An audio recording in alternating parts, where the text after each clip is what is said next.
नाज़रीन अस्सलाम वालेकुम। महफूज दुनिया चैनल में आपका खैर मक़दम है। हर बार की तरह इस बार जो हम एक नए मौजू के साथ, नए मेहमानों के साथ आपकी खिदमत में हाज़िर हुए हैं। आज का जो हमारा मौजू है वो है रस्म व रिवाज और मुस्लिम समाज। रस्म व रिवाज हमारी ज़िंदगी में पैदा होने से मरने तक, ये तमाम के तमाम ज़िंदगी के हर मरहले में कहीं न कहीं हम रस्म व रिवाज से घिरे हुए हैं। बाज़ रस्म व रिवाज शरई हैं, बाज़ गैर शरई, बाज़ कुछ भी नहीं, न शरई है न गैर शरई, इलाक़ाई होते हैं। कुछ रस्म व रिवाज तो ठीक है, कायदे का है, कुछ तो बिल्कुल बेकायदे का है, फ़िज़ूल है। आज इसी मौजू पर बात करने के लिए हमारे साथ मौजूद हैं मुफ्ती यूनुस साहब और सोशल वर्कर, NGO चलाने वाले सोशलिस्ट और यामीन साहब। सबसे पहले हम गुफ्तगू का आगाज़ करते हैं मुफ्ती साहब से कि मुफ्ती साहब, हमारी पूरी ज़िंदगी रस्म रिवाज में घिरी हुई है और इससे पूरा समाज कहीं न कहीं मुतासिर है। बाज़ रस्म रिवाज शरई हैं, बाज़ बहुत सारे गैर शरई हैं। आपको क्या लगता है कि जो समाज, जो मुआशरा रस्म रिवाज में इतना डूब चुका हो, क्या ये उसे उभर सकता है? देखिए, अब रस्म रिवाज कोई भी शरई नहीं होता है। ये जो ना ये रस्म रिवाज शरई, रस्म रिवाज तो रस्म रिवाज है। नहीं, शर्म मतलब जैसे त्यौहार वगैरह है, उससे लोग जोड़ते हैं इन सब चीज़ों को। उसी चीज़ की वजाहत करना चाहता हूँ कि इस्लाम और दीगर मज़ाहिब में जो बुनियादी फ़र्क है वो यही है कि इस्लाम रस्म रिवाज को फॉलो नहीं करता है, या इस्लाम रस्म रिवाज का दीन है ही नहीं। इस्लाम एक दीन फितरत है, एक नेचुरल दीन है। इंसानी ज़रूरतों और इंसानी तकाज़ों का ख्याल रखते हुए इंसान को ज़िंदगी गुजारने का तरीक़ा सिखाता है। अब जो हमारा माशरा रस्मों में घिरा हुआ है और रिवाजात हैं, रस्में हैं और इलाक़ाई हैं, वो सारी चीज़ें हैं, वो सब गैर शरई हैं। और एक तो होता है कि किसी रस्म को बस यूँ ही करना, और एक है उसको दीन समझ के करना। जी। एक तो उस इंसान ने यूँ ही कर लिया और एक है दीन समझ के करना। तो अगर यूँ ही कर रहा है तो कहते हैं यूँ कहेंगे गुनाहगार नहीं है, लेकिन उसको अगर दीन में शामिल करके और दीन का हिस्सा समझ के अगर उस रस्म को हम अंजाम दे रहे हैं तो कहीं ना कहीं हम गुनाहगार भी हैं, और उस वो अमल जिसको हम दीन का हिस्सा समझ के कर रहे हैं वो अमल बिदात है, नाजायज़ है। जैसे कि शादी ब्याह जी, वो मरने के मौके पर बहुत सारी हमारे माशरे के अंदर है। शादी ब्याह के अंदर मुस्लिम माशरे में जितनी भी रस्में हैं वो खालिसतन गैर इस्लामी रस्में हैं, और यूँ कहा जाए खालिसतन हिंदुआना रस्में हैं।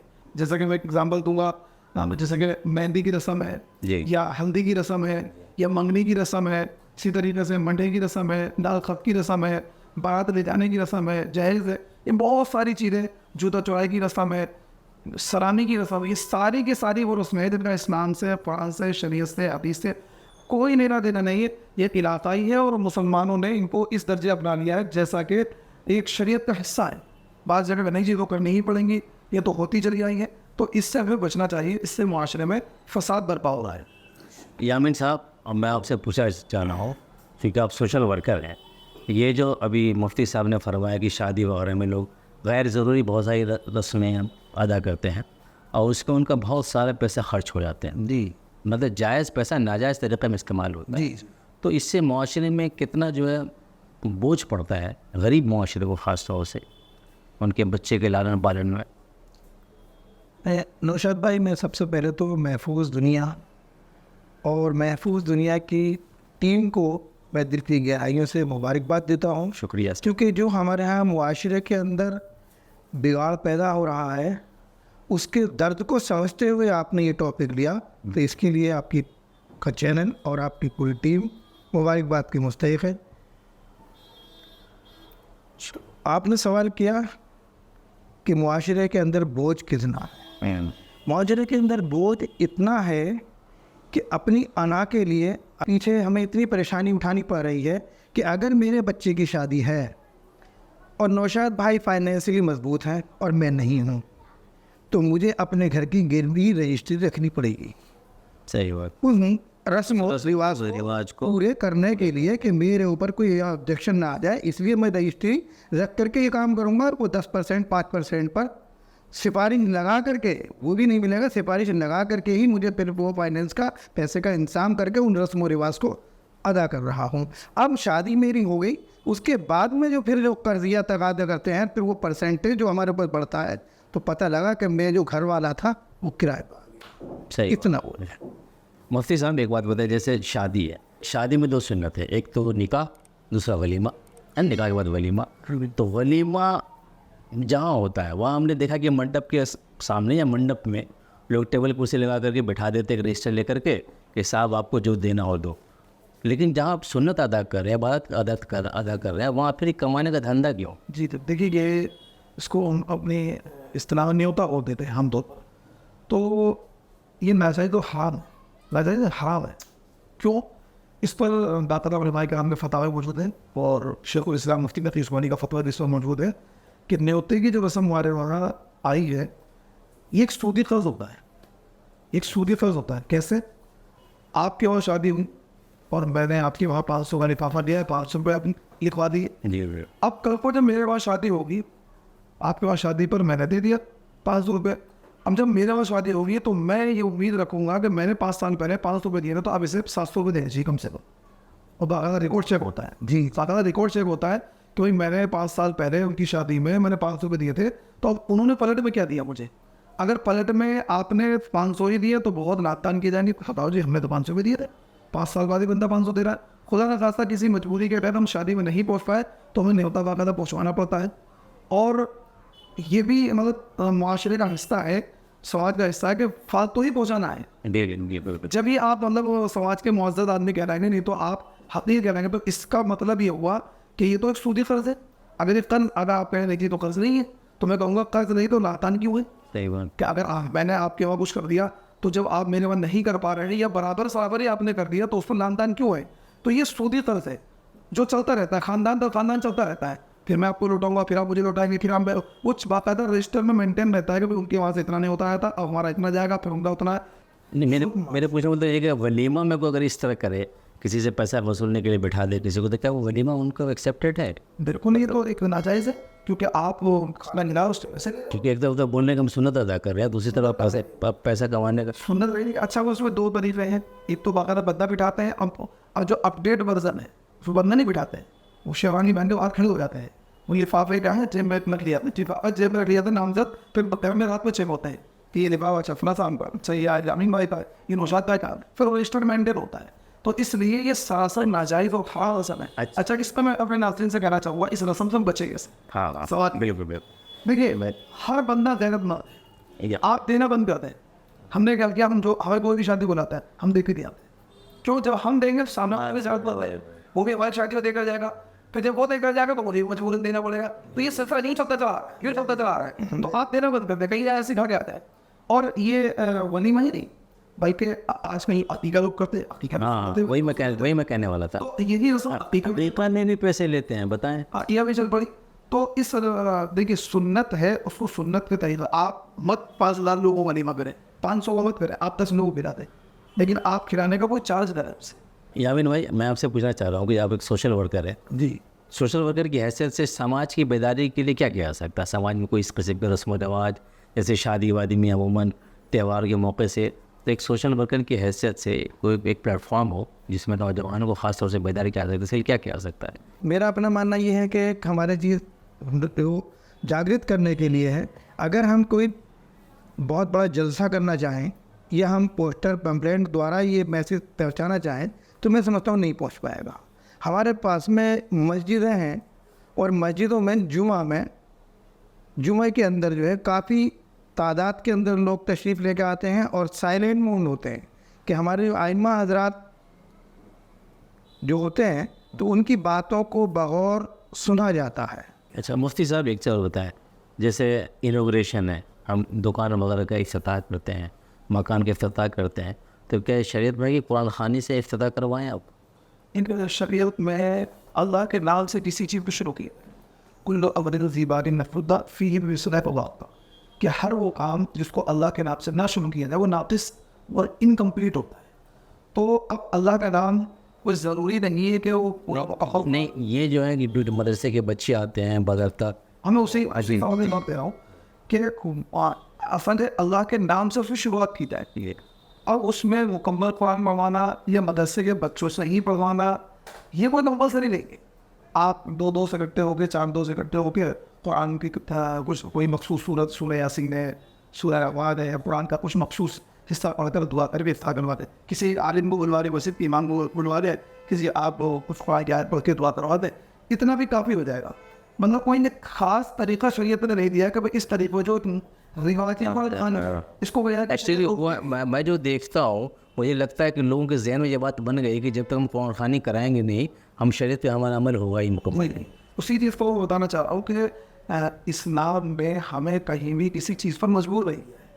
बस एक मुतलब चीज़ है कि अल्लाह के ज़िक्र से, अल्लाह के ज़िक्र से उस किसी भी काम की इब्तिदा करता है। अब अल्लाह का ज़िक्र 2 लोग कर ले, 4 लोग कर ले, अकेला बंदा जिसमें दुआ की ओपनिंग करे, वो खुद अल्लाह के नाम से कुरान शरीफ लेकर बैठे, कुरान शरीफ से उसकी शुरुआत करे, इतना भी काफ़ी हो जाएगा। एक चीज़ और है मुफ्ती साहब, रोज़ा कुशाई जो है ये सिस्टम है, नए नए बच्चे को रोज़ा पहला रोज़ा रखते हैं, उस मौके पे वो पूरी दावत वगैरह करते हैं, तो क्या ये नाजायज़ है कि रोज़ा कुशाई इस नए लिए कोई जितने भी शरई इस्तिलाहात हैं वो अरबी में आमतौर पर, कुशाई ये फ़ारसी उर्दू का वर्ड है, रोज़ा खोलना, खुलवाना। तो अब इसमें क्या है, देखिए इस रस्म से नुकसान क्या हुआ है, रोज़ा कुशाई पहली बात तो ज़ाहिर इस्लामी रस्म है, इसका इस्लाम से कोई ताल्लुक़ नहीं है। बच्चे ने रोज़ा रखा है, अच्छी बात है कि इबादत को अंजाम दिया है, लेकिन उसमें जो ये जो लगा भाई बच्चा जब रोज़ा रखेगा पहला, तो हम 10, 20, 50, 100 लोगों की दावत करेंगे। अब उसको मज़ीद इजाफा करते करते, जैसे ईमानदार लोगों को 1000 लोगों की दावत कर रहा है, 2000 की कर रहा है, कार्ड की शक्ल में वाक़ था। हाँ जी, अब इस रस्म के नुकसान क्या होंगे? मैंने लोगों से पूछा भाई आपका बच्चा इतना बड़ा हुआ जी, वो हाँ इंशाल्लाह अगर बजट बाहर है, थोड़ा बजट बचा तो इससे रोज़ा सेट करवाए। यानी अब लोगों के माइंड में ये बात सेट होने लगी कि भाई जब तक रोज़ा कुशाई नहीं होगी, बच्चे का रोज़ा ना रखवाया, यानी बच्चा बालिग भी हो गया है तो भी बजट के इंतजार में बजट के इंतजार में। अब क्या होगा, अब वो बंदे जिनके पास पैसे नहीं है, अब वो क्या करेंगे, समाज को देखा देखी वो पैसे उधार लेंगे, कर्ज लेंगे, सूद भी लेंगे, ब्याज भी लेंगे, फिर रोज़ा कुशाई करवाएंगे। इस्लाम इतना प्यारा और आसान मज़हब है, कहीं भी किसी भी मामला में मजबूर करता है।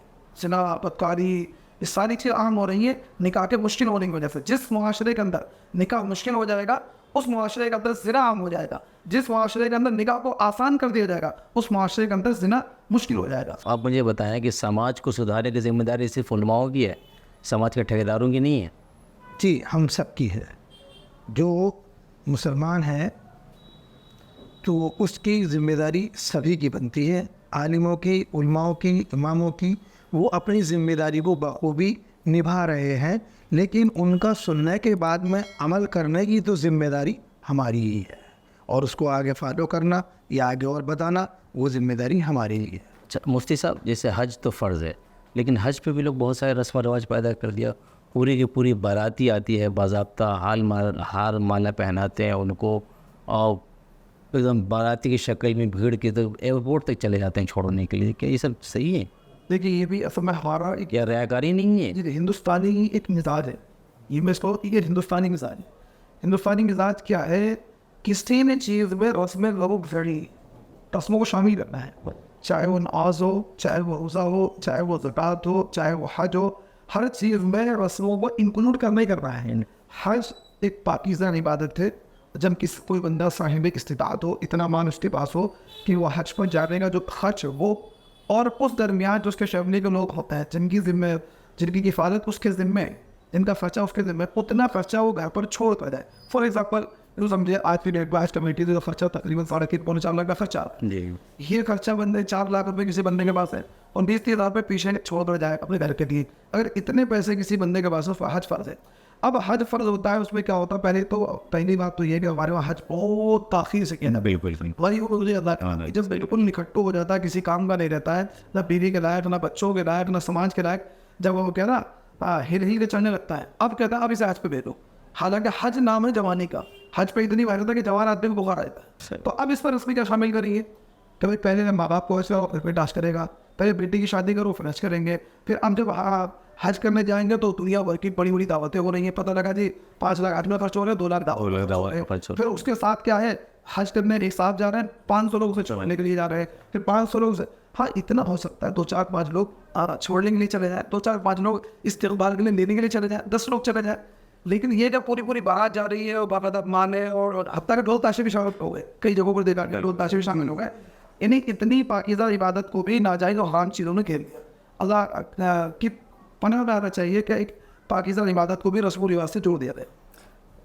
यामिन साहब, जी जाऊँ अगर हर बच्चा और हर बच्चे का बाप अगर ये तय कर ले कि साहब मुझे जायज़ बच्चे के लिए नहीं लेनी, जी और बच्चा ये तय कर ले कि मैं जायज़ नहीं लूँगा, तो मुमकिन है कि ये ख़त्म हो सकता है। जी बिल्कुल मुमकिन है, बिल्कुल मुमकिन है।